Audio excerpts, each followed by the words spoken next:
ಗೆಳೆತನಕ್ಕೆ ಕಿರಣಗಳೇ ಸಾಕ್ಷಿ, ಚಂದ್ರನ ಗೆಳೆತನಕ್ಕೆ ಕವನಗಳೇ ಸಾಕ್ಷಿ.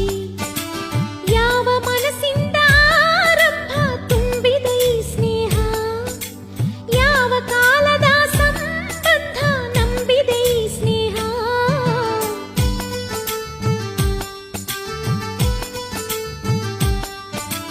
ಹುಣ್ಣಿಮೆ ಗೆಳೆತನಕ್ಕೆ ಸಾಗರವೇ ಸಾಕ್ಷಿ, ಹೆಣ್ಣಿನ ಗೆಳೆತನಕ್ಕೆ ಪ್ರಕೃತಿಯೇ ಸಾಕ್ಷಿ.